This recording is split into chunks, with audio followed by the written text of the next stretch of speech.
food markets only. Meet Susie Smart, she is so bright. On her blackboard you can write. She has a desk, she has a seat. What's your name, my darling sweet? My name is Susie Smart. She can talk!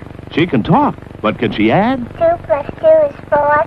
Cat, C-A-T. You can spell! Twinkle, twinkle, little star, how You recite! Press the button, she says a dozen things, complete with desk, blackboard, and seat. Susie Smart, sold at food markets only. What's this stuff? Some cereal. It's supposed to be good for you. Did you try it? I'm not going to try it. You try it. I'm not going to try it. Let's get Mikey. Yeah. He won't eat it. He hates everything. He likes it. Hey, Mikey. This. All right. I'll swing by for a minute, allow them to envy me, grab a handful of popcorn shrimp, and blow out of there. Good evening, cats and kittens, pups and pooches. It's Susie Q96 with Sweepin the Dirt, metal detecting chit and chat, and all that good stuff. Hi, Mr. Eller. I was reading your escapades of your metal detecting adventure. Hey, Chew. Tapping and butt. Let's see what happened on the Adventures of James Eller today. So proud of his son, they went detecting. They didn't find anything in the first 3 holes. Wasn't discouraged, I guess that's what you meant. Wanted to keep going, found a copper penny, 2 zinc pennies, and when they pulled out a pull tab from the last hole, he laughed. If you could have stayed out longer, he would have kept going. That's great. That's what we were hoping for, was that he was going to have a good time. I want to do some more. So, yeah, that always helps when you go back and watch some reviews of whatever machine you're going to be using. I studied mine quite a bit before I actually went out with it. I studied it before I even got it. But yeah, I got some tales to tell here. I about the Detect Michigan and some of those situations. Hi, Leanne. How you doing? There's Mr. William E. I know William's got some questions. I told him to hold his questions until tonight because I was trying to get the coin stuff on the coin show because I still haven't searched all these coins I got laying around here, but we will get back on them later. I tried to set up a video to show on tonight's, but I couldn't quite get it right, so I'm going to do a premiere on a couple of the videos I shot at Detect Michigan tomorrow, rather than try to run them in my show.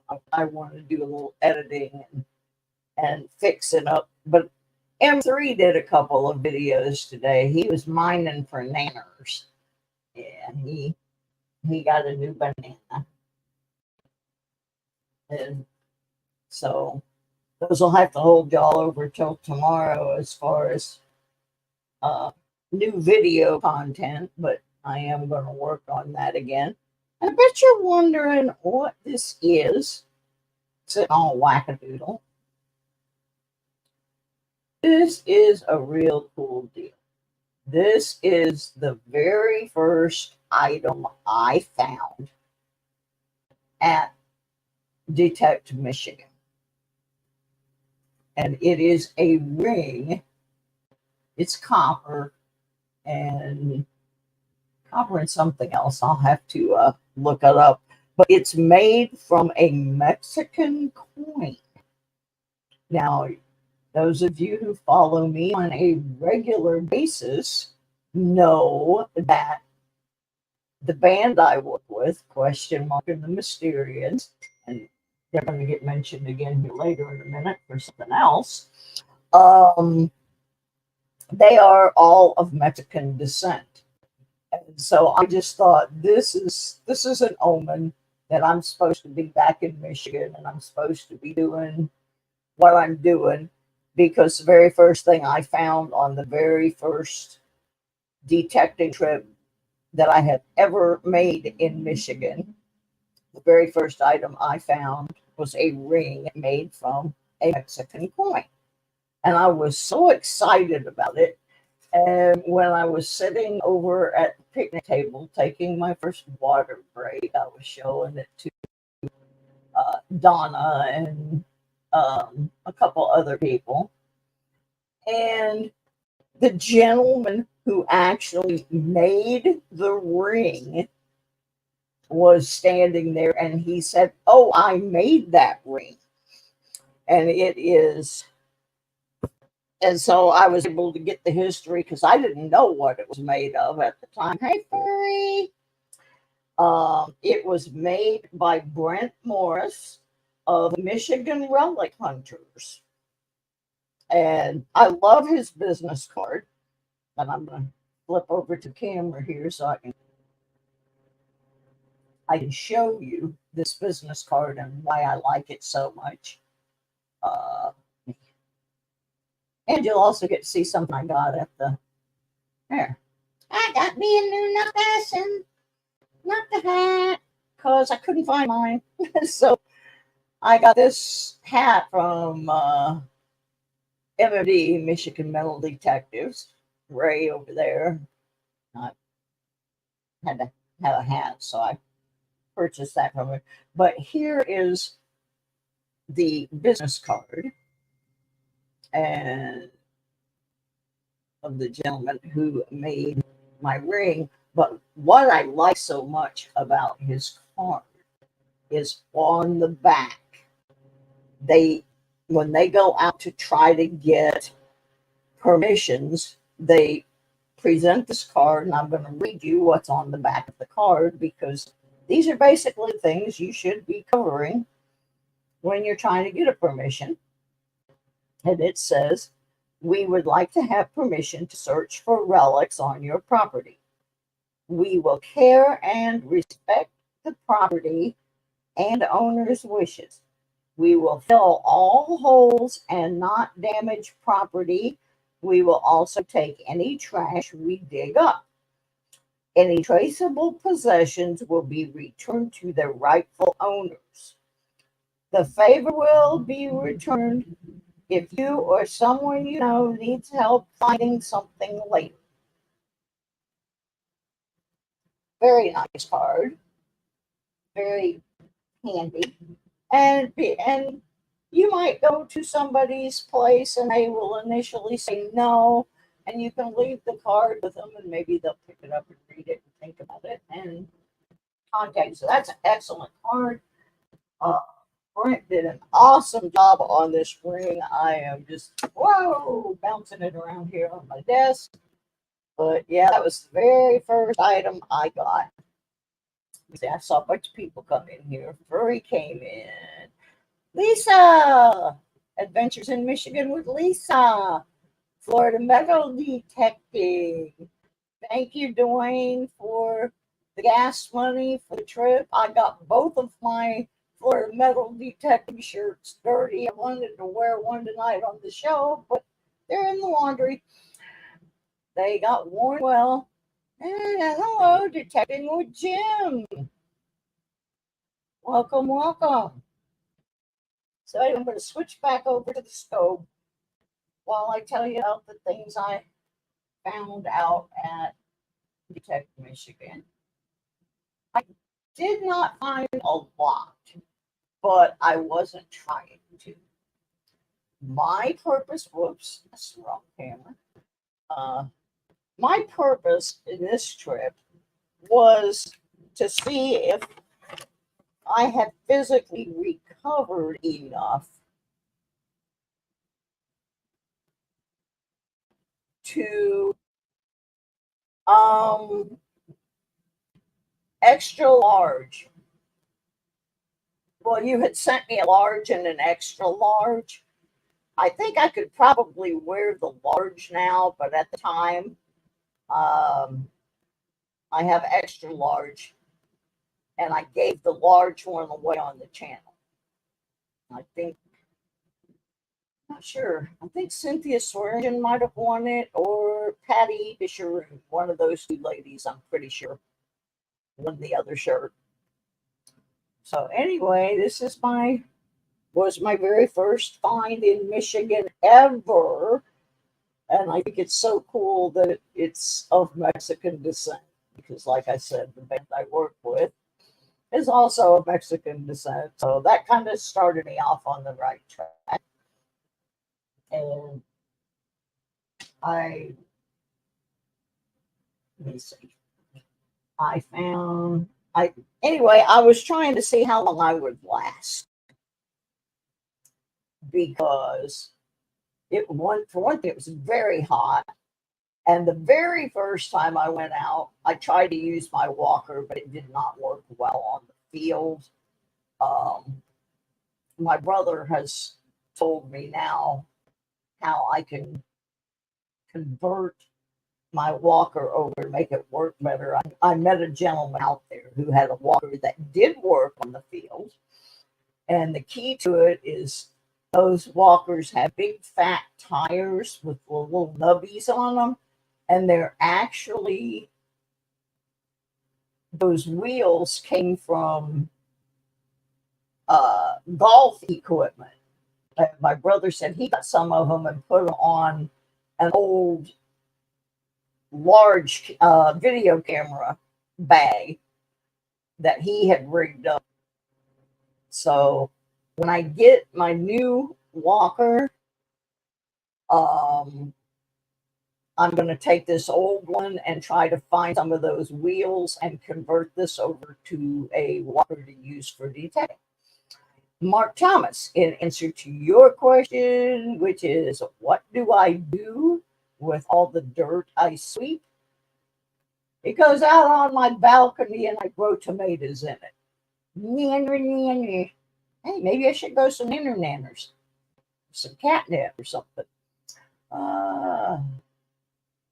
Let's see if I'm missing any questions. Okay. Yeah, I got my hat from MMD, Ray at MMD. And while I'm on topic of Ray, he let me stash my walker up there in their booth while I was out on the field so that I could get back to it quickly if I needed to do so.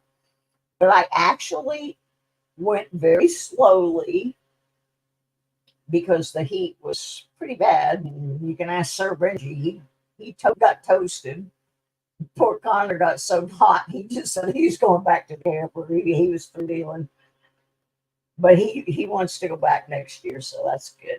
Connor had a good time.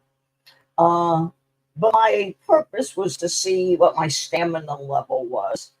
And I actually lasted 2.5 hours. What I did was I took my cell phone, I set my alarm on my cell phone for 40 minutes. And when the alarm went off, I would go over to one of the picnic tables where they had coolers of ice. And I would sit down over there and rehydrate myself for 15 to 20 minutes, made a couple little videos, and then I would go back out and do some more.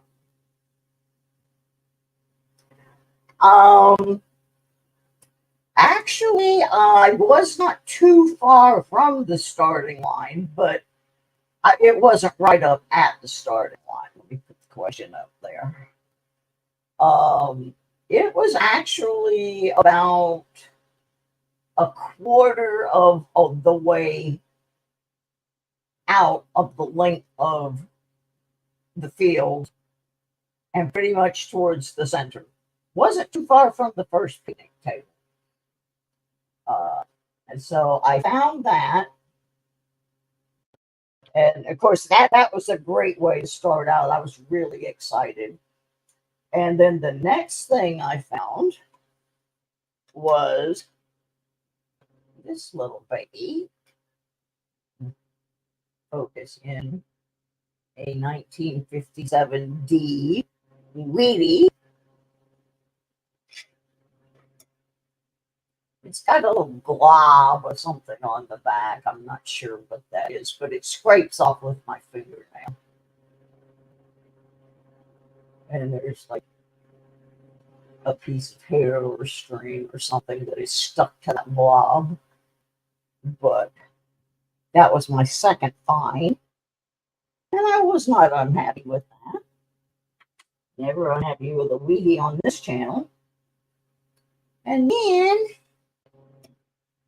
I got, it's pretty worn, but I got an engine and an Indian head. 1882 Indian head.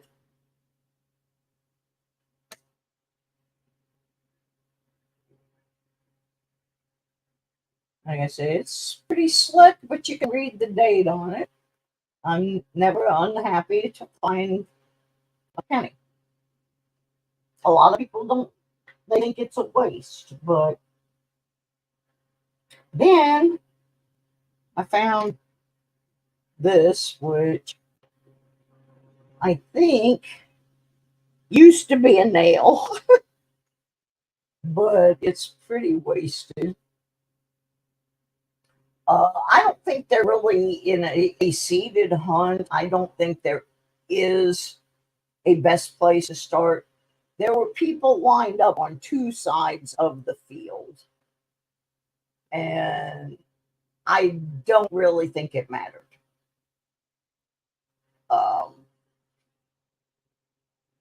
I, in hindsight, might have started on the side simply because it was shadier over there, not because I thought it was any better. No, you did not send me a camo shirt. You sent me like a silver gray shirt and then a different silver gray shirt that's a little bit lighter color. But I do not have a camo shirt. In fact, I don't own anything that's camo. Now that I think about it, I do not own a single piece of camo, anything. Okay, the next thing I found, unfortunately, I lost. I don't know. I looked all over in the rental vehicle. I've still got to go back through my bags again. But it was a little button about the size of a dime that had flowers on it. And it was, I don't know if it was over or not. I didn't really get a good look at it before I lost it. So then I found a big old ugly bolt. I didn't find too much trash, and that's because there wasn't a lot of trash out there. Those fields have been detected and seeded over and over again. But there were still quite a few natural items found, and they had a little contest to pick the coolest one of those. And I'm sorry I did not get a photo of it, but it was, they described it as a lapel pin for like a 1950s Letterman jacket, but that's not what I thought it was. I thought it was the little hanging charm that came on your tassel when you graduated from school. It looked more like a tassel charm to me, but I could be wrong. But it was a pretty cool, that was a natural find. And one of my friends found a lighter with a skull on it, but she found that down by the rock hunting area. That was pretty cool. But there was a lot of cool natural finds. But me, I'm going to show you the natural finds I got, because they weren't super duper, but they, I got them. They're out of the ground now. I got this great big crusty bolt. That thing about blew my ears out. I'm glad I did not have my headphones on. In hindsight, though, I wish I had worn my headphones, because there was a lot of noise going on. Interference from people walking around me. There were just so many machines that I think I'd have been better off. But yeah, I got that crusty rusty. And then I got this crusty rusty, which looks to be possibly part of some horse tack or a fence clamp or something. Not quite sure, because there's just a little too much of it broken off to make a positive ID. Now I'm going to go back to the scope, because I have a couple more items that I found. Oops, I keep hitting that. All right. And then the next thing I found, this was pretty far down, so whoever planted this made me work for it. I got a 69 Kennedy. Now, what I think is interesting, all of the "In God We" is very distinct, but then the S and the T are almost gone. Oops. So,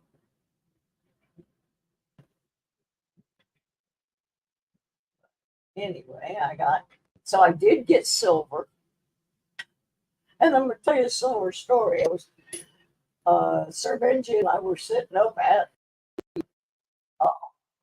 one of the picnic tables drinking some water.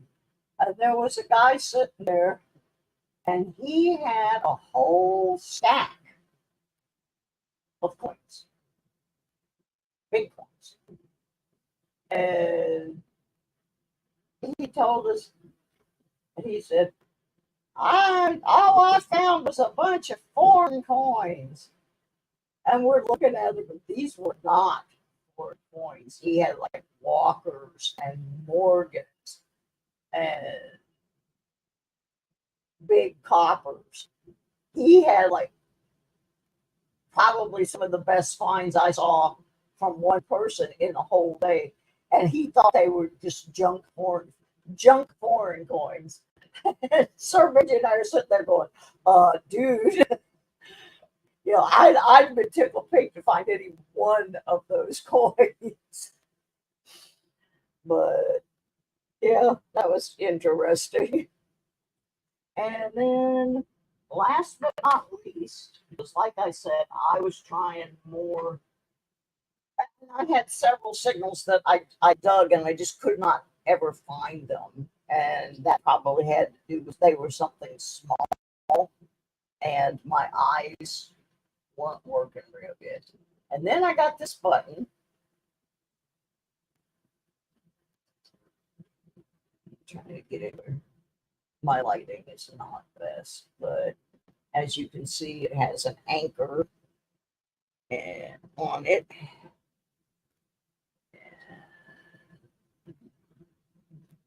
I'm guessing it's Navy. Somebody said maybe Marines, but I think it's a Navy button. I'm going to have to either look that up or ask my brother. And I got a Sir Benji card and some stickers. But yeah, I was more concerned about how I was going to do silver, how I was going to do on different things like getting down and digging the things up, sleeping in an SUV, which I actually slept really well. I took my memory foam yoga mat, and it was quite comfy. I had no problem sleeping with it.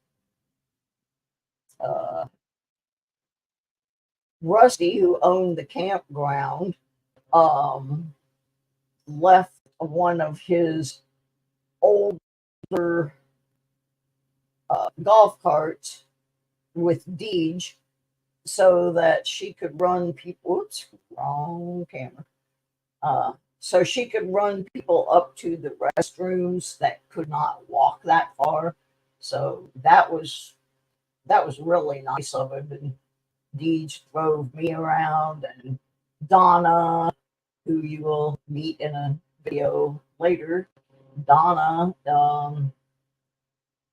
has a prosthetic leg. I was not the only person out there with a walker or some sort of assisting equipment. There were people with canes, there was other people with walkers, there was people who did have prosthetic limbs, and despite what everybody was saying, our assorted equipment did not seem to interfere too much with our ability to detect, because you're going to see a video, I'm going to premiere it tomorrow, of Miss Donna, who found the treasure chest. They buried a treasure chest full of goodies, and Miss Donna found it. And you're going to get to see what was in that treasure chest, which is pretty awesome. Mud SWAT. She was carrying that thing around the whole thing.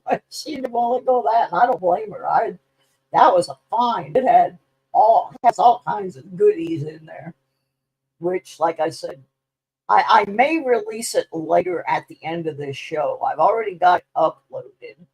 I just don't, I couldn't figure out how to feed it into StreamYard. Thanks, Slinky. I got this at Michigan Metal Detectives from Ray, because I didn't have a hat with me. I messed up there. So I purchased a hat. And anyway, I'm going to digress a little bit since I'm on the subject of Ray and the M&D booth. I had my walker stashed in there so that when I quit, I didn't have to go all the way back out to where we had the golf cart. And so I pulled it out, and we were sitting there for a few minutes in the shade. I was in the shade. And anyway, we got on the topic of music. Now, Ray's father plays in a 60s cover band called Flashback.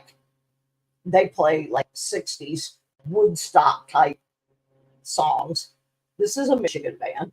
And so we started talking about his dad's band and Question Mark and the Mysterians. And he said, I said something about, anyway, I said something about music, and he had mentioned he was into punk. Well, the Mysterians are considered to be one of the very early punk bands. And so I mentioned it, and we pulled up 96 Tears on the thing, and he was like, oh my God, I know this song. So we weren't even discussing metal detecting. We were just completely off on the whole music thing, and he was telling me about his dad's band and everything. Because I had been walking around Friday wearing a Question Mark and the Mysterians shirt that on the back it says Question Mark and the Mysterians, Michigan rock and roll. And that was how we got on that topic, I was wearing that Michigan rock and roll shirt. So I'm going to have to go check out his dad's band. And I'm going to talked to Q about the possibility of having Flashback as an opening act for the Mysterians on one of our shows this summer. I think that would be a good pairing. So anyway, I really enjoyed talking to Ray, and I'm going to send him off a Mysterian shirt for his kindness, taking care of my walker for me, so I didn't have to worry about that. That was awesome. And that was a good idea, Deej. She said, let's see if you can put it over there in his booth. And thumbs up on that one, Deej. That was a great idea. And so anyway, but yeah, I got me a new hat because my aide and I looked all over. I know my old hat is here, and this is a different hat, so I don't mind having to. Pardon my hair, it gets a little. But one of the things I like about this is it's got the Velcro strap instead of the one with the little things that you got to punch into the holes. Because I always get my hair caught in those. They're just not comfortable for me. But this one's good. I like this one. Keeping my Einstein hair under control. So anyway, that was all my find. And let me put it back in the box before I end up losing it, because I did lose that other little button. So this was the things I found on my very first Michigan detecting. Oh, and I got to go get this other card, these other people that I really enjoyed visiting. Let me grab their card, because there's just a little bit different thing about another event that happened.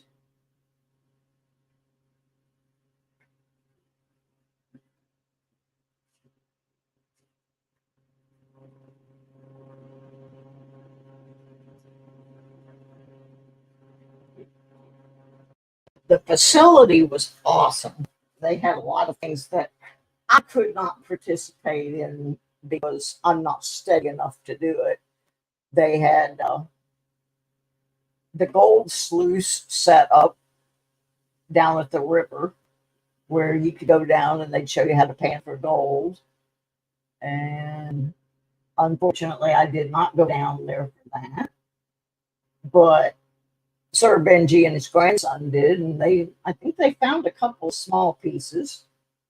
And then another thing they had going on was rock hunting.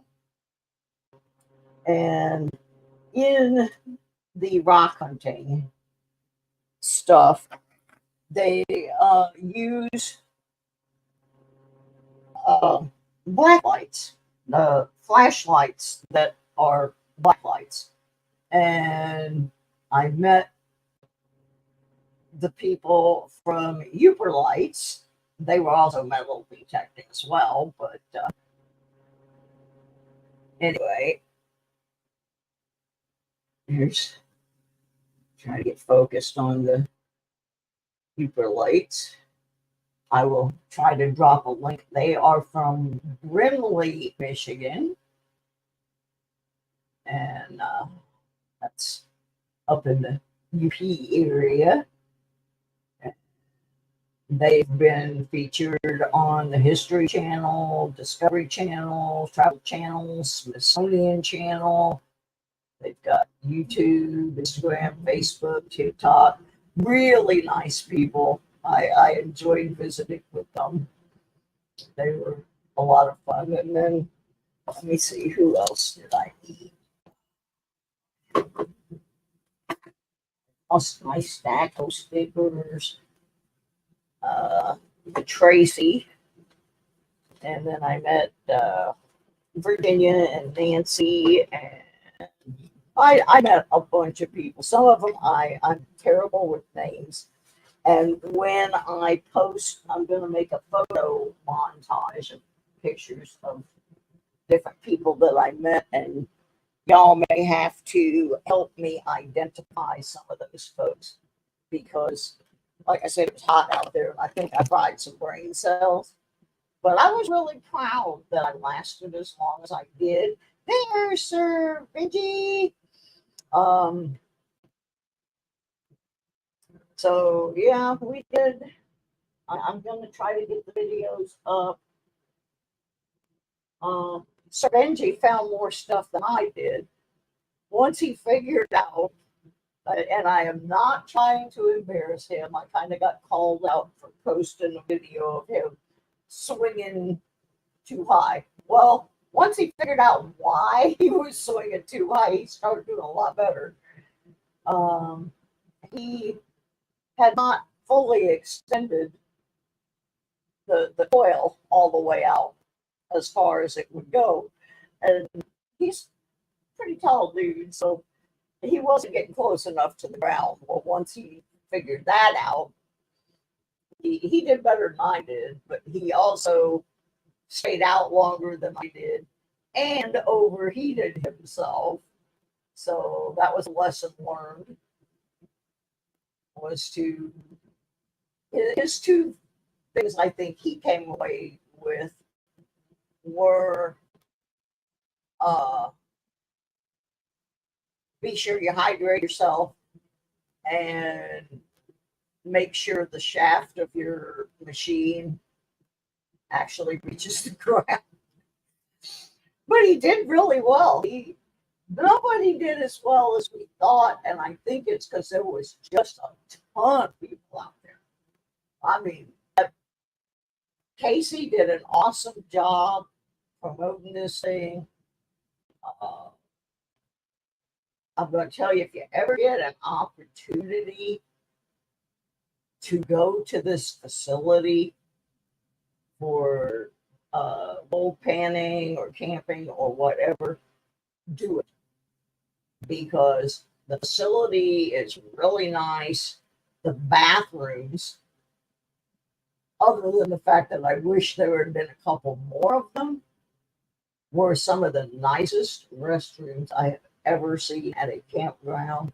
They had large handicap accessible showers. They had air conditioning. They were kept clean and tight. Everything was just really well done. Like I said, other than the fact we probably could have used more bathrooms. Hey, Terry. Hey, digging up the Carolinas. But yeah, it was a good experience. I had never done a seated hunt before. Now, I'm kind of a person that is more accustomed to detecting by myself. So it was quite different. But I thoroughly enjoyed it. I met a lot of great, wonderful people.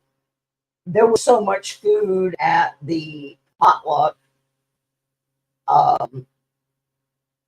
We kind of all made ourselves sick. We ate so much. There was somebody, this one gentleman there, and he ended up winning one of the detectors. But he made this broccoli salad that was just bad at the bone. This stuff was good. So anyway, I apologize for not getting a video. I got a couple of preliminary videos up. And like I said, when I end this, I think I'm going to go over and premiere the video of Donna going through what she won in the treasure chest. Because there was a lot of stuff in that box. And then they had the kids hunt at the end. And between the kids, right before the kids hunt started, we were camped by, yeah, that flat button was nice. That was really good. Yeah, there's the syringe inventory. But that 1860s flat button, that was really nice, a nice piece. No, The treasure chest was not a raffle win. It was a dig it up. It was about, I'm going to say, 10 to 12 inches long and about 8 to 10 inches tall. You know, looked like your typical treasure chest made out of wood, but it had metal on it and a whole bunch of metal in it. So, but no, it was not a raffle win. It was a dig it up out in the field. And when you found something good, you were supposed to raise your hand and holler so somebody could come over and see what it was. There was a lot of big round tokens, about that big round, that had numbers on them, and those coordinated with prizes that they had up at the thing. And then they also had a bunch of raffle wins and 50-50 drawing. Somebody won over $500 in the 50-50 drawing.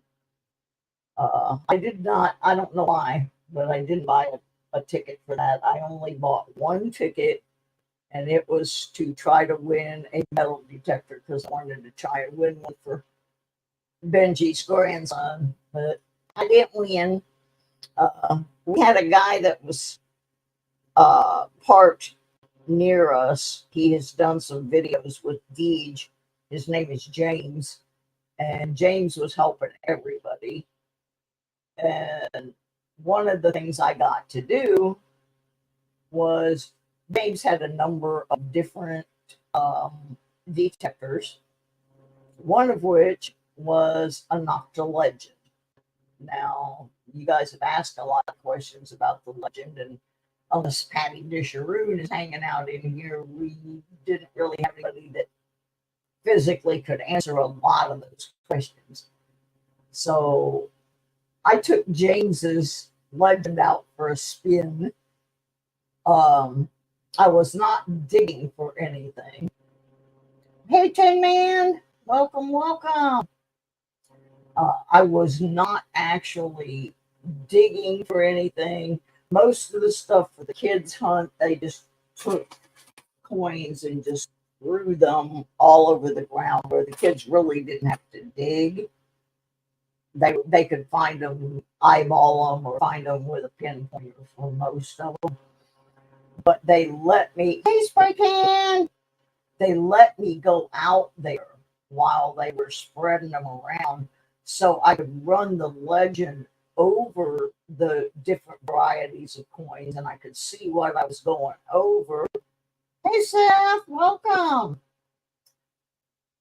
So I could see what I was going over and hear the tones and kind of get a feel for the legend. And it's a nice machine, but it's too heavy for me. Yeah, the old lady was having a hard time swinging it. I think Sir Benji saw me struggling with it. I mean, it's a beautiful machine, and I liked a lot of the features that I could look at. But if you are older, like me, or you have back issues, you might not have the best results with that machine because it was heavy. I'm not sure exactly how much it weighs, but James had some extra things on his, and I lasted maybe 10 minutes with it. And also, I didn't want to be in their way while they were seeding the hunt for the kids.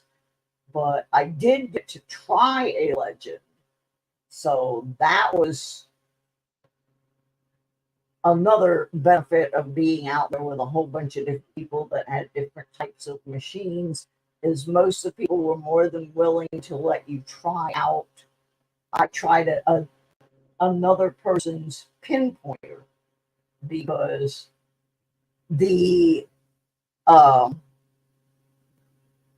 Derek Parrott is notorious for making all kinds of chatter on the Nokta Simplex. to the point where when they did the update on the Simplex, they built in a mute button so you could mute the machine while you were using the carrot. But my problem with that, I always forget to unmute the thing. And I'll be walking along and I'm swinging away and I realize I've got my machine in mute mode. And I got to go back and start where I left off and come back around. Ginger, how you doing? I haven't seen you for a while. I've been so wrapped up in trying to get moved in up here in Michigan and trying to get ready for that Detect Michigan event and getting new doctors lined up. You know, I haven't been around to a lot of people's channels, but now some of those things are out of the way. So I'm going to have more time to put into my channel and more time to put into other people's channels. So hang on just a second. I have got to find a beverage. So hang on. And we'll talk some more about the adventures. You can think up more questions that you might have about seated hunts or any kind of organized hunt.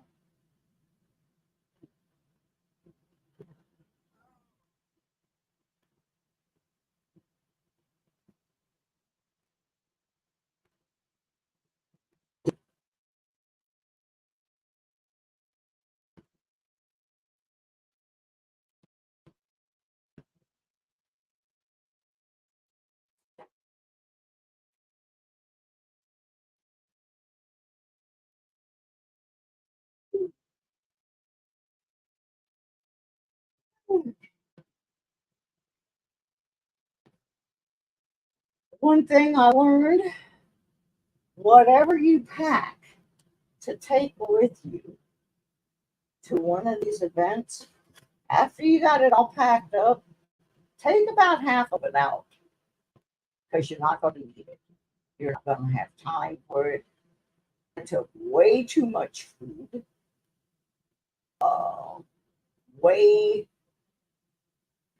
I should have taken different beverages.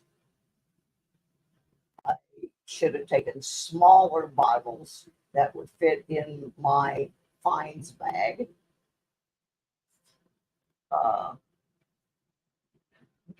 Take more clean clothes than you think you're going to need because you will get dirty. Hi, Patty Disharoo. Patty, I finally got to play with a legend. I did. I don't know how you swing that thing, girl. That thing was heavy, at least to me. But I got a bad shoulder and a bad back, and I'm just a bad girl. But I liked the machine. It was just a little heavier than I thought it was going to be. Do I think the high-end detectors did better? That's a good question. Not really. I saw people with brand new Knox machines that didn't do any better than I did. I think it was more experience did better than the actual machine, because there were people out there finding stuff with inexpensive bounty hunters. There was a lot of people out there with the Simplex machines, and I refer to my Simplex as the poor man's Knox. In fact, I'm not going to say who said it, but somebody looked over and saw me prepping my machine and said, "How can you afford a Knox? I can't even afford a Knox." And I said, "It's not a Knox, it's a Simplex." I can't afford a Knox either. But I think it was more experience of being able to sort out sounds and signals when you got 150 people around you than it was what machine you were actually using. I saw a lot of people with entry level machines like Garrett Ace 300s and 400s, Nokta Simplex Pluses. You know, these are all machines that are right around the 300, 350 range, depending upon if you get the headphones and all the fancies that go with them. Hey, heavy metal detecting. So the answer to your question is no, I don't really think the high-end detectors had a real advantage in this type of hunt. For one thing, yes, the things are planted and they're buried, but they're not buried super duper deep. I think the deepest thing I found was that Kennedy half. And I think it was about 7, 8 inches down. That one was buried pretty good.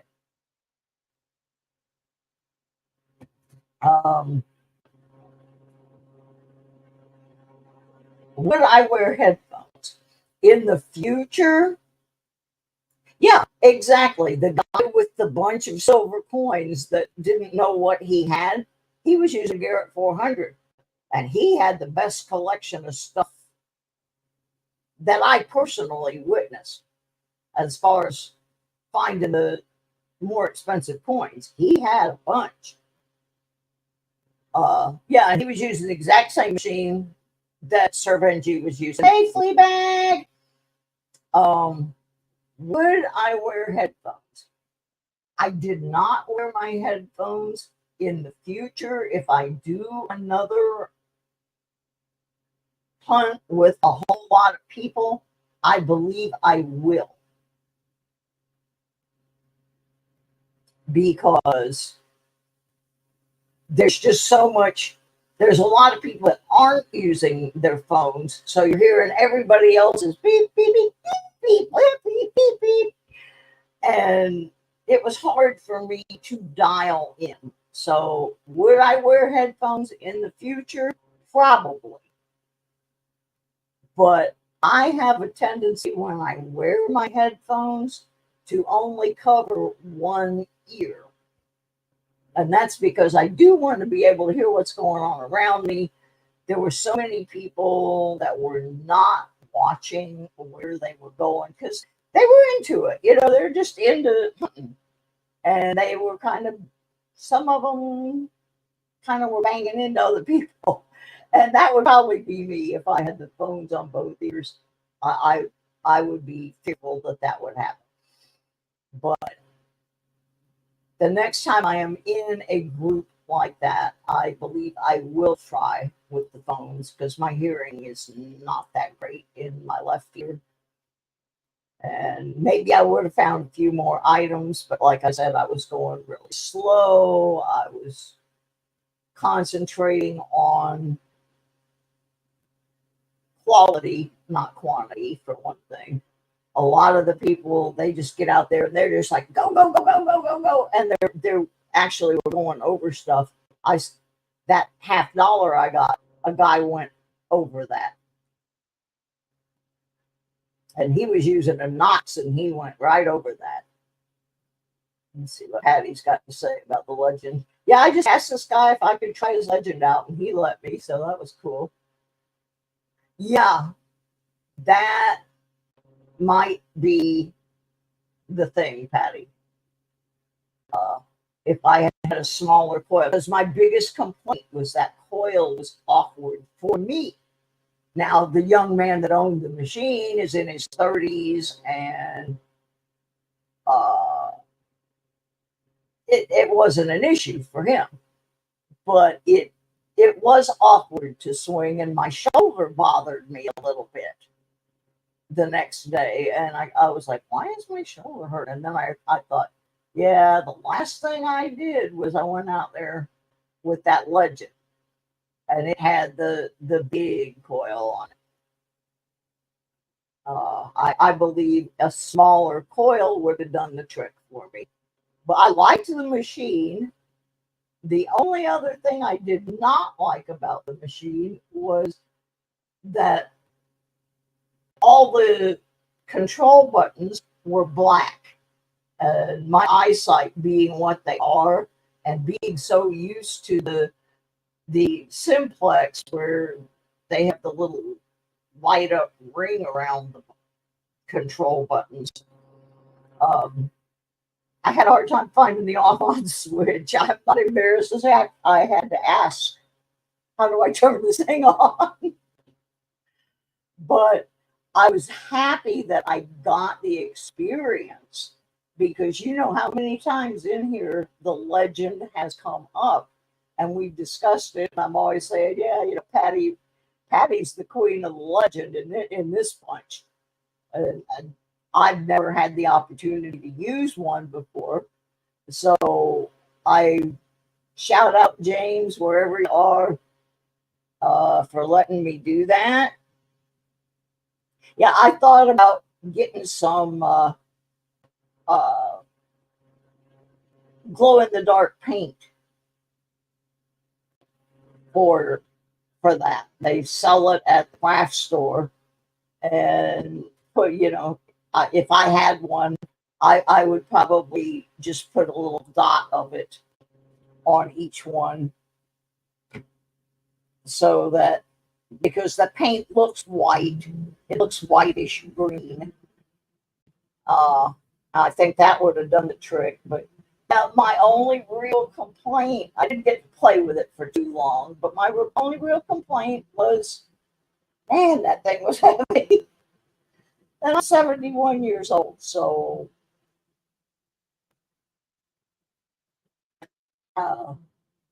but yeah, I was so happy that I got the opportunity to try one out, because I've been wanting to ever since they first released them. I was hoping to find somebody with the newer multi-frequency simplex, but I didn't see anybody that had one, and I am not accustomed to multi-frequency machines, and that's another question. That's why I would have liked to have tried one of those out. Is somebody asked me if I thought the multi-frequency machines had an advantage. Maybe they did. I don't know, but they sure seem to cause a lot of interference with everybody else's stuff. Yeah, really, I didn't even think about the deal with the distance your shaft was extended on the machine until I started watching the video, and I posted that little Friday night camper video where you were bringing the coil up on the ends like that, and somebody posted that it looked like you were cutting grass or something. Yeah, I got chewed out for posting that, but I knew you didn't care, because you knew what my goal was to show people, if you're a beginner, these are things you don't want to do. You need to, a couple little things. But once I saw that, and I was like, oh man, how come I didn't catch that? As to why you were too high off the ground. But you found better stuff than I did. Hey, Mike Wolf. When it was all said and done, of course, you did stay out there longer than me. Paid for it later, though. I saw you over there Zing out in the chair, because that heat was brutal. It was well into the 90s. So the very fact that I survived it without any major sickness or anything, yay me, I did it. Yes, I'm all bruised up. Somebody got kind of grossed out about that. This does not hurt.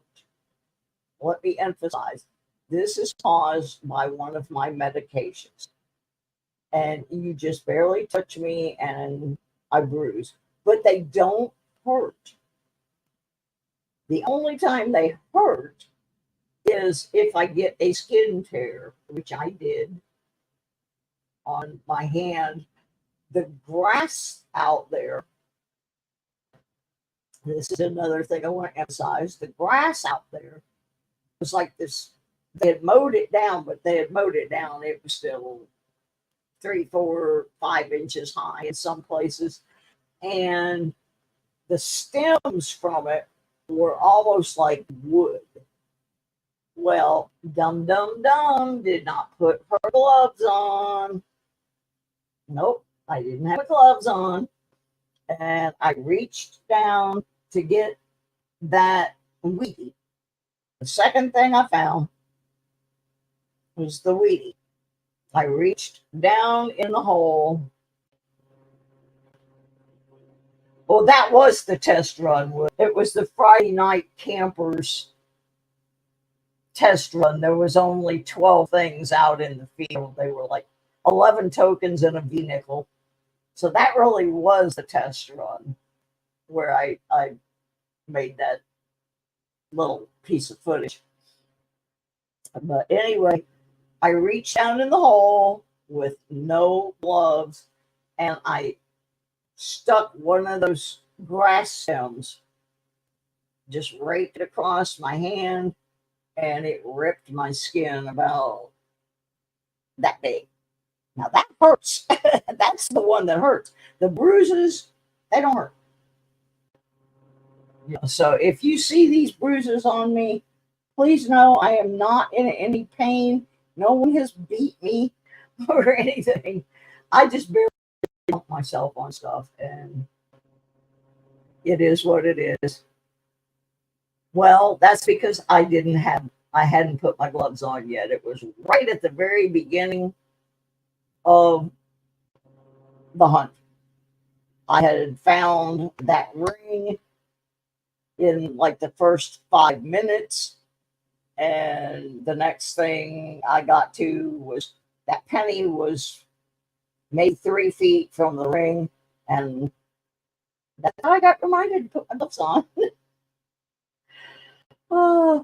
If I don't hurt myself when I go somewhere, I haven't been there. Hansel and Gretel, they left a trail of breadcrumbs. Susie leaves a trail of blood droplets. I'm a mess.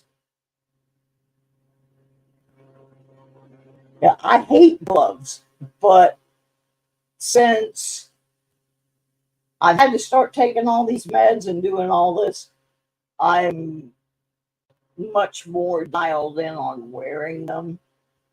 Just like as my hearing starts to fade, I'm becoming more and more dialed in on I'm going to have to start using headphones a little more. I hate them. I hate them. I hate them. I hate them. But I think I would have been at a better advantage had I been wearing them. Another thing, as I get older, I love my finds bag, but my finds bag is heavy. It has a lot of pockets in it, and I like it because I have extra things I have to carry due to my medical condition. But I think I'm going to sit down and design one. I can sew. I think I'm going to design my own finds bag that has all of the pockets and space that I need, but does not weigh as much because it got a little heavy. Another thing, and I did do this, and I'm glad I did, and I think it helped me. I remembered my back brace. I wore a back brace, and I did not end up with nearly as bad back pain as I had in the past. So that I highly recommend. Now, my big shovel I actually only tried to dig with once. The ground was not conducive to using it, but it made an excellent cane. I used it to walk with. Um, I do this weird thing with my finds bag where the center part has a pretty good size area in there, and I put a Ziploc bag in it, and in the part with the Ziploc is where I put the good finds. And then next to the Ziploc is where I put my water bottle and the trash. So I can just take my finds out, zip that up right on there where that hunt was, the date and the place. And then my pinpointer and all of that stuff are attached. So pretty much they will stay hooked to the bag, and I can just flip my bag over and dump out any dirt and trash and get rid of it. But I think I'm going to kind of take the design of it and create a customized one, because I have to have room for extra things. Like I have a little mini first aid kit that has some of these large band-aids in it, and some wipes, and my inhaler, and my pepper spray. So I have all these things that I have to carry along, extra heart medicine, just stuff. So I'm going to try and design a lighter weight bag, but still waterproof. I've got the stuff that I spray on my tents and stuff to waterproof them. So that's going to be a project I'm going to try to put together where it doesn't weigh so much.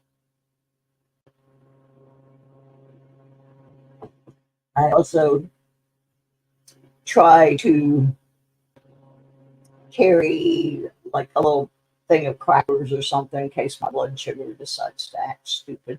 So I have to carry a few extra things now as I get older. And so, anybody have any other questions about organized hunts? I will say I kind of got in trouble with somebody. Somebody wanted to tell me what I could discuss. Oh, okay. I'll go look in just a second.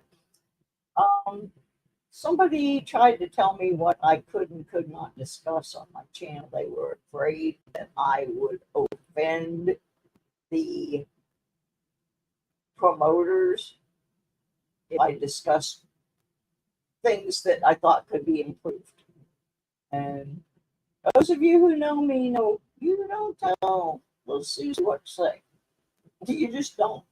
I am very outspoken, and I had no plan on actually discussing that on my show until I got told, oh, don't do that because you might jeopardize something that I've got going on with so-and-so or such and such. I don't care who you are.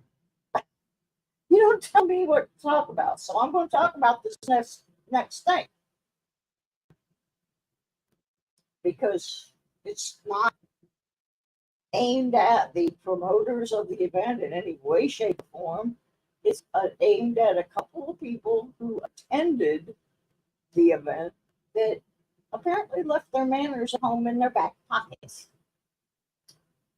One was a couple who decided that the campgrounds was going to be a good place to get into a screaming and yelling match. And they got into more than one screaming and yelling match. The The first one was about 10 o'clock at night. And the second one, I'm going to say, was about 3 or 4 o'clock at night. Folks, if you can't get along in public campgrounds and you feel like you got to scream and yell and cuss, and this was a family event. And these people were there with their family, by the way. If you can't behave yourself and not wake people up in the middle of the night and not be F this, blah, blah, blah, that, stay home, please. Do the other 200 people a favor and just stay home. Because we don't want it. We don't want to hear you screaming in the middle of the night, hollering and carrying on like that. One of them was camped. Well, actually, it was the same couple, but one of the fights was up by the food vendor, and then the other fight, I guess, it carried on later in the night, and somebody down there yelled at them. Finally, told them to shut up. And I know who that was, and thank you, person. Okay, I got the picture up here. Now let's see if I can get it up on the screen. That's a pretty bracelet, too. Share screen.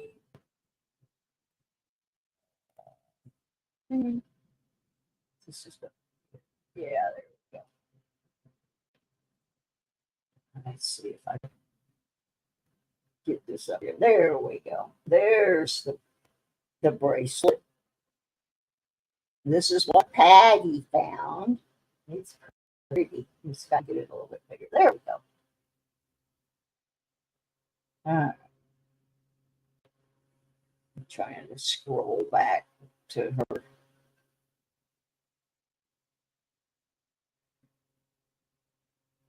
All right.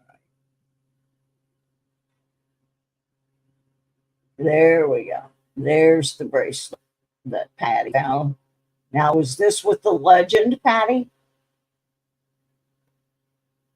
Because she has other ones.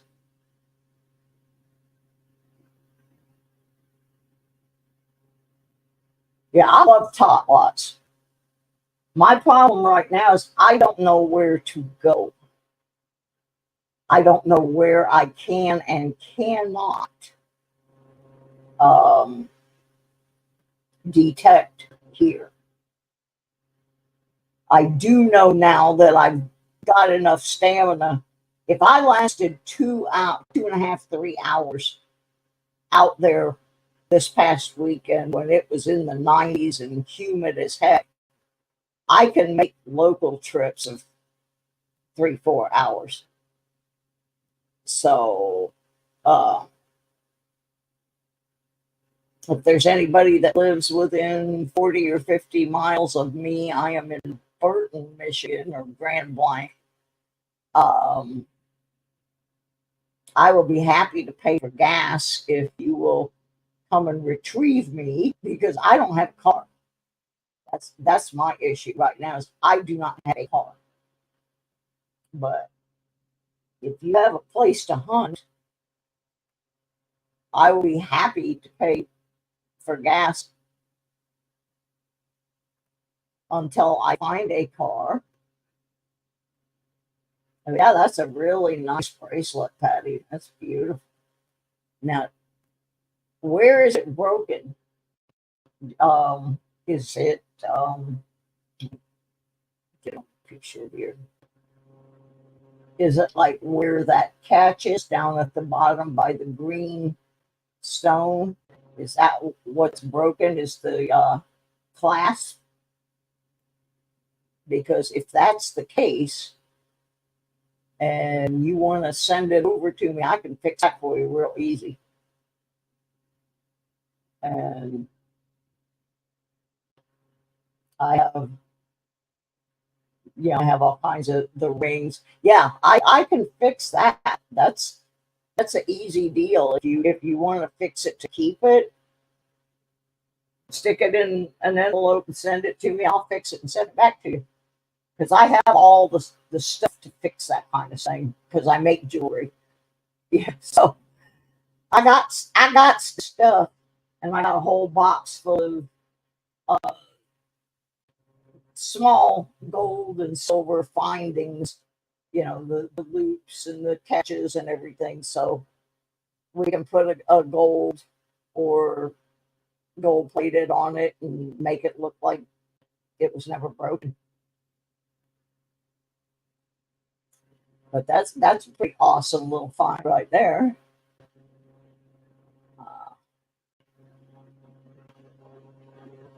Yeah, I got some stuff. I gotta break my kit out. We're probably gonna do that in a couple of weeks. I have huge bags of pieces of jewelry where I don't, the part that's broken off may have had a mark on it, but the part I found did not. So, oh, hamburger and fries. Choice meal, choice song, and a ring size. Well, I have an extra ring size, a real nice metal one, mud swat. It's still got the price tag on it because I couldn't find mine, and so I bought another one, and then I found mine. If you start working with sterling, I got a project for you. I had a couple of years ago, I had to get several of my rings cut off because when I went in the hospital, they wanted me to take all my rings off, and my hands had swollen so bad I couldn't get them off. So I ended up buying a ring cutting tool because they didn't even have one in the ER. So I ended up buying a ring cutting tool, and I had to cut my nurse, and I had to cut like 5 of my rings off. And when I find someone who can work with sterling, I want to repair those rings. Of course, they're going to have to be made a bigger size, but I'm going to use one of the ones that I wasn't particularly attached to melt down to fix the other 3. So,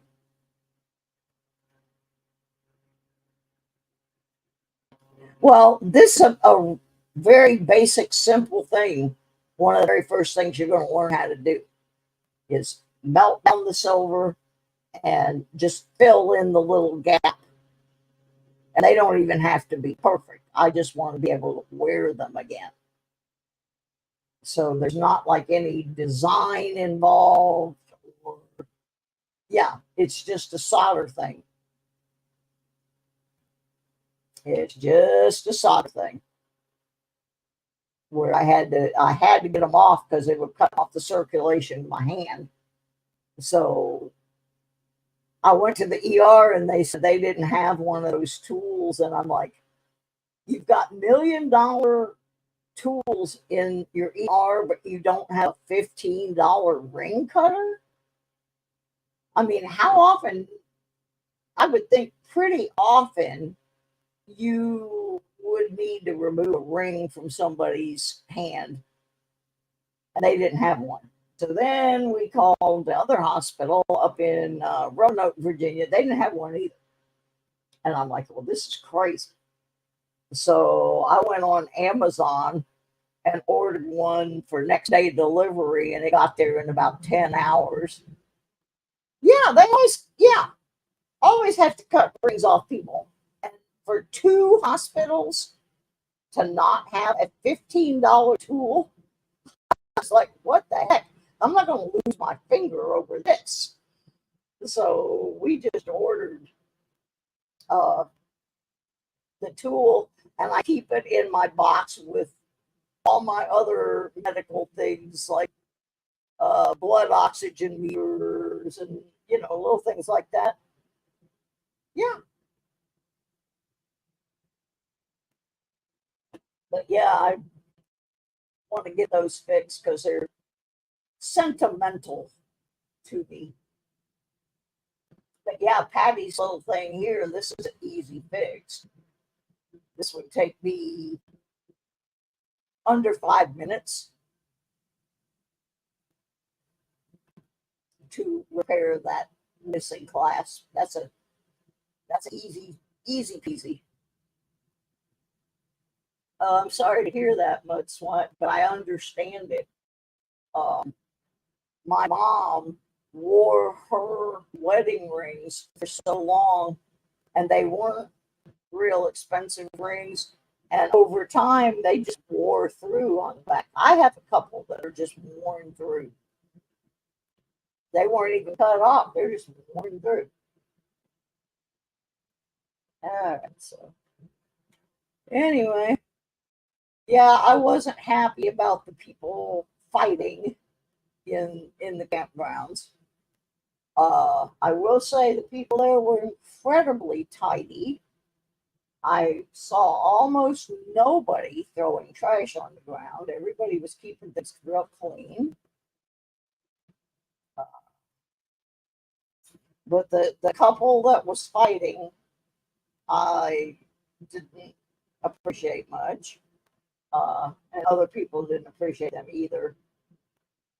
And then there was a little incident with some of the people that were in the hunt just not watching where they were going and bumping into other people and kind of pushing and cutting in front of people to dig signals. It kind of reminded me of anybody that watches Robert Ferguson. He's got a buddy named Alex, and Alex has a tendency to, he'll see Robert finding something, and he'll run and cut in front of Robert and start digging up whatever, is in front of Robert. And I just think that's rude, but there wasn't much of it. There's always going to be a couple of boo-boo heads, I mean, there just are. Then there was one guy. He had just gotten his detector that morning. And instead of stepping off to the side to try to figure out the settings, he was standing right in one of the busiest parts of the hunt field. And people were having to go around him, and he kept, he just should have stepped aside, sat down at the picnic table or stepped out of the main flow of traffic. I don't know that oh, it's Juice, everybody. Juice is in the house. Woohoo. I love you too, Arthur. You rock, baby. I was going to send you an email earlier today, and I got sidetracked because I wanted to ask your opinion on something. You're the only person I know that's more opinionated than I am. Oh, yeah. So anyway, when I end this stream, which is probably going to be in just a few minutes, I'm going to release a video. If I can figure out how to do it, I'm going to premiere it. I accidentally set it to premiere tomorrow, but that wasn't what I wanted to do. So I've got to figure out how to get in there.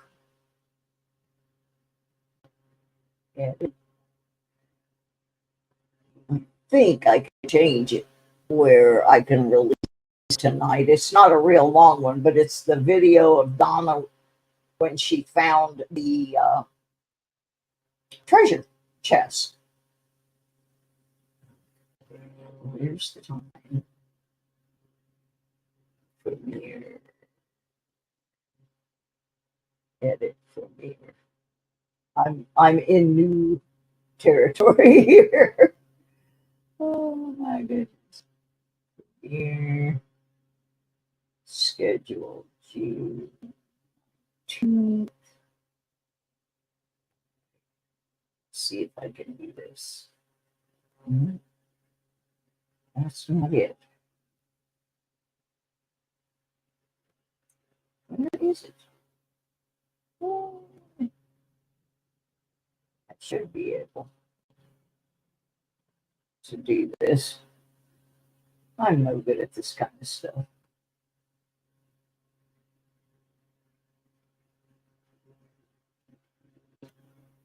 There's what I wanted. Back to remote because I had it on the 20th. All right. I'm going to set this thing to premiere at 7:45, which is about 15, 17 minutes from now. So, because I think I've yabbered enough and I've shown all my findy things.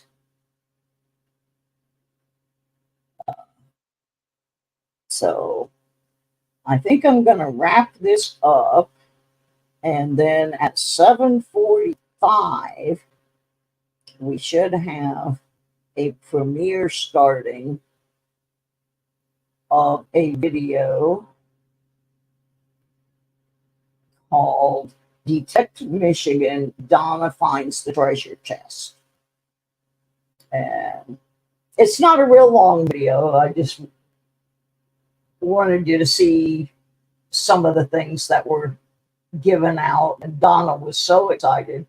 And I was excited because those of us with physical and mental disabilities,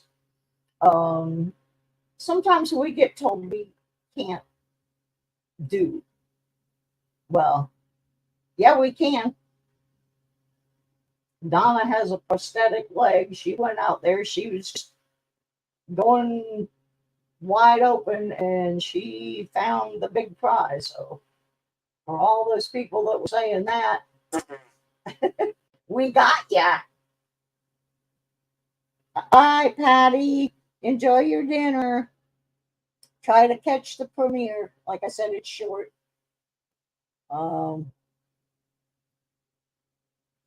So anyway, I'm gonna be working on more videos and stuff from the Detect Michigan. I'm pretty sure a good time was had by all. Yeah, like a lot of you guys been in my channel for a long time. And I'm pretty sure that most of you are well aware that I suffer from anxiety attacks and bipolar disorder. I have never hidden it. I have mentioned it multiple times. And periodically I'll go on a, if you keep pushing my buttons too long, eventually you're going to cause some friction. It happens. Believe me, Juice knows it happens. He's seen me go into meltdown a couple times. I think most of you have. When you just, something just keeps at me. I know I've gone off on a few of you at different points in time, but I've never tried to hide that I suffer from bipolar. I know it's been mentioned multiple times, and some people just won't even come in here because they're like, that bee's crazy. Well, technically, yes, I am. I've had this disease so long that they didn't even call it bipolar when they first diagnosed me. It was called manic depression. Jimi Hendrix wrote a song about it. I'll crank that one up. All right. Enough on that. But yeah, I went off on somebody because they tried to tell me what I could and could not say on my channel because they were concerned how it was going to affect their channel. Not how it was going to affect my own. I would never go on their channel and say that stuff, but I'm allowed to say it in mine. I would never dream of going over on somebody else's channel and saying, you can't say that because I'm trying to cultivate something or do a collab or whatever with that person, and they might be offended by you. Well, if they're offended by me, why are they going to take it out on you? You know, if they take it out on you, there's something wrong with that. Yep, crap happens and we live on through it. That's why I love Mr. Juice. He's got that realist attitude. And I am, let me see, 4 generations of that disease in my family. My great-grandfather had it, my grandfather had it, my dad had it, I have it, other people in my family have it. You either learn how to adapt to it and do the best you can, or you end up living in a cardboard box under the interstate until you figure out how to adapt with it. But I've never tried to hide it. And in fact, metal detecting is part of my therapy for dealing with it. I get out there and it's like kind of like my yoga, because my body won't let me do yoga, but it'll still let me dig. So I do. So anyway, I'm going to what's that say? We keep being you, and the haters will move on down the road. Yeah, I've gotten rid of most of them. I was really surprised at this last little thing, but that person swears they had no idea that I was bipolar. So I guess I must be keeping it controlled pretty good, because I've known that person 4 or 5 years. I don't know. I'm sorry that I got angry, but nobody's gonna tell me what to say or do on my own channel. That's just not cool. It's not their place. And I love that person dearly. I hope we can iron it out, but no. And I did, here's the one other take that I got from the event. I'm not sure now that I ever want my channel to be monetized. Oh gosh, speaking of which, I was supposed to do the Patreon drawing tonight and I forgot. So here's what we're going to do, folks. I'm going to make a separate video and put all the Patreon sponsors and the people that send sponsor money from Cash App and PayPal, because I haven't done May's drawing yet. So I'm just going to make a video. You're just going to have to trust me. I'll put everybody's name in and we will throw everybody into the duck pond and I will be giving that away. Yeah, Patty, I also have PTSD.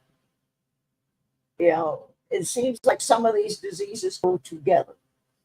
And I don't always know it's going to be a trigger. You know, and it's not the easiest thing. And sometimes you can just keep pushing things down, push things down, push things down. And it's kind of like when the trash can gets too full and you keep trying to push things down so you can put the lid on. Eventually that lid's not going to go on and all the trash is going to fly out. And then you can start filling the can up all over again. And that's kind of where I'm at. I'm having to look at things, but I don't think I want the pressure of having to walk on eggshells because I'm afraid I'm going to say something that might offend a sponsor or a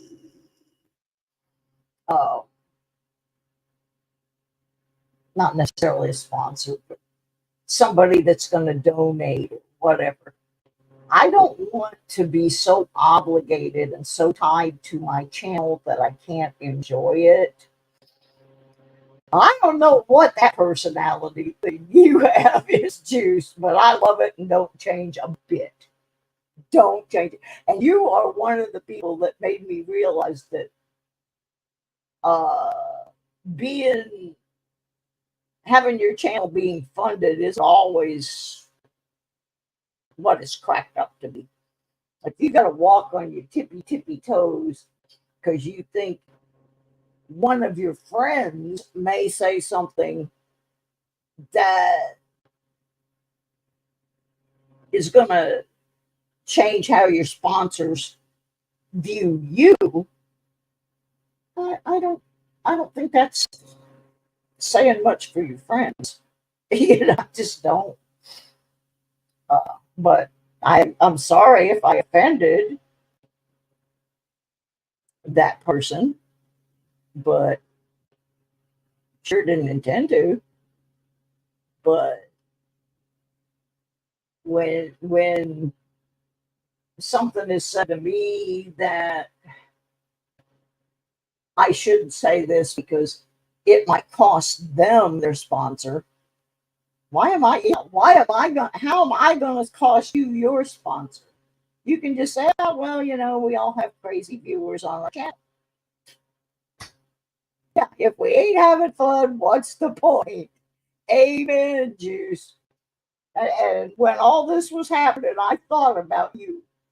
That's why I said earlier today, I was almost sat down to write you an email, and then I got sidetracked because one of my doctors made a house call. And then after that, I had to start getting ready for the show. All right, well, we're about time for my premiere. Hang on, let me grab the link to it. Here's the copy link. Let's see if I can get the link right here.